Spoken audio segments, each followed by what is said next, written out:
2013 I was admitted to hospital with horrendous pains, like nothing I'd ever experienced. Like I was rolling around in pain on the floor. I couldn't sit still because I was just in absolute agony.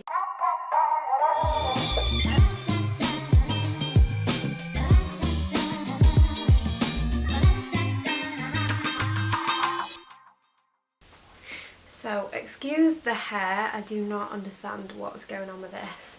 Basically I have had my hair in a bun, and as soon as I do that, my hair just goes like this, like a massive lion's mane. And also I'm not in a bra, so thoughts about that. I just thought I'd have like a little bit of a sit down update with you guys. Basically my kind of health is not that great at the moment. I've mentioned it a few times in other videos, but I've not actually gone into kind of depth about it. I have had problems with my periods for quite a while, quite a number of years. Especially this year it's got increasingly worse, and it's got to the point where if I come off my period, and you know that time between like coming off your period and then your ovulating stage, I'll come off my period and have like period pains after my period, and then they'll start to die down again, and then as soon as I feel like I'm getting round to ovulating, I come down with like shooting pains, absolutely exhausted. I have like hip ache. Pretty sure everyone gets this, but you know when you're ovulating and sometimes you can physically feel when you're ovulating, and you can feel like the movement around your ovaries. When that happens, it is extremely painful. It's like someone's stabbing with me with a knife. I will get shooting pains up and down my legs, in my arms.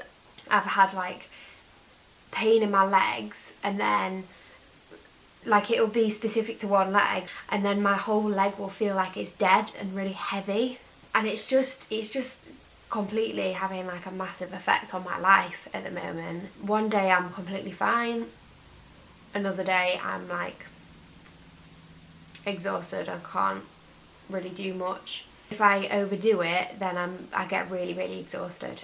There's been, in the last like probably since last December, it's May now, so what's that? In the last 6 months it's got worse and worse, and I've been to the doctors, the GP, there's been times where I've had to call is it 111, the hospital service, just to ask whether I should be going to A&E because the pain has been that bad.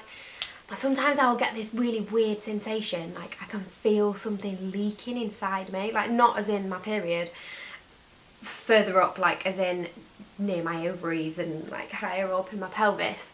I can feel like, I don't know, it's like a leaking sensation inside my body. It's really weird. That was quite scary because the first time I got that I was like, oh my god, something's ruptured inside. Oh, and I should mention, I didn't mention this, about 2013 I think it was. Oh my god, that is a long time ago. I thought it was like 2 years ago. 2013 I was admitted to hospital with horrendous pains, like nothing I'd ever experienced. Like I have bad periods, but this was something else. I was rolling around in pain on the floor. I couldn't sit still because I was just in absolute agony. They kept me in overnight. Thought I might have had appendicitis, then I didn't, then I did. There was like a lot of to-ing and fro-ing. I was going home one minute, then not going home, and I just felt like I was being pulled from pillar to the post. And yeah, it was just absolutely mad. I think I was in hospital for like 7 days, and I must have been told 3 or 4 times that I was going home, and I was adamant that I was not going home without even a start of a diagnosis or even an idea of what was wrong with me, because it wasn't normal. Like that's not normal for someone to be in that amount of pain. And so I wasn't having any of it. Like I was like, there's no way I'm going home. I'm in absolute agony. It's either my appendicitis or something more sinister. Then they agreed to, they scanned me in the meantime, said they couldn't really see anything. They could only see, I think, inflammation on one of my ovaries. They see your appendix on? It was such a long time ago, I can't remember, but they seemed to think my appendix might have been affected by it, by whatever was causing this. So I ended up getting taken in for an operation. They had a route around, had my appendix removed while he was in there, because when they do that they just take it out anyway just in case. One of my ovaries was burst then. One of my ovaries was not burst, otherwise I wouldn't have been in a very good way. I had a cyst on my ovary that burst, not my ovary. And that was causing the inflammation and causing the inflammation on my appendix as well. That is what I meant to say.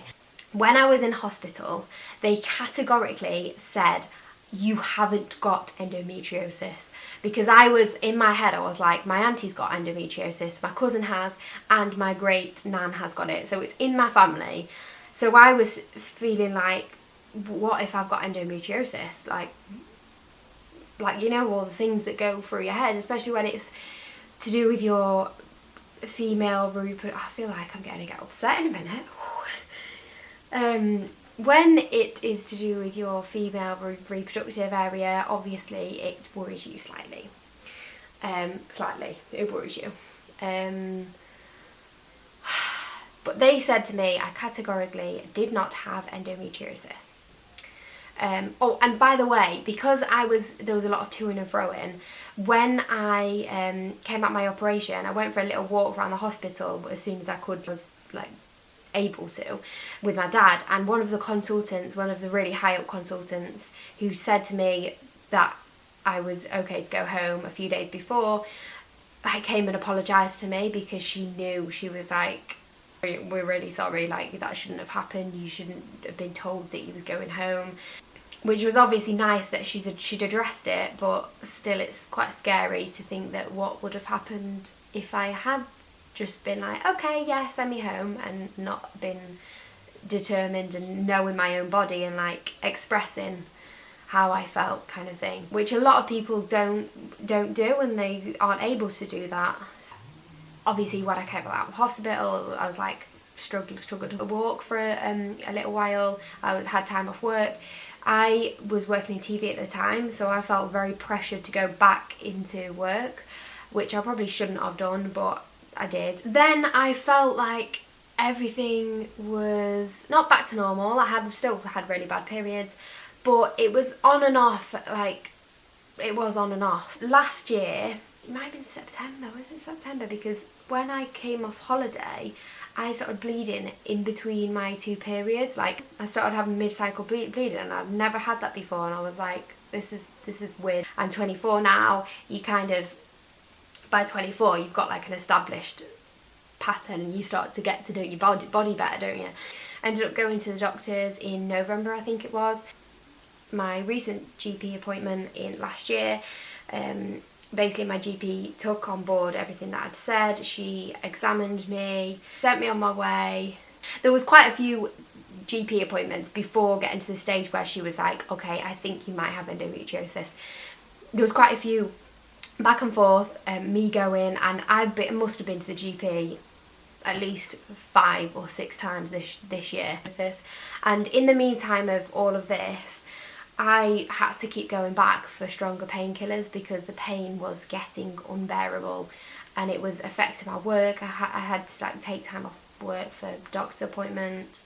I actually did have to go to the hospital as well. She sent me for an ultrasound scan. So I had my scan, and basically I was made to feel, after I had that scan, I was made to feel like I was almost crazy, because she was like, no, it's fine, like can't see anything.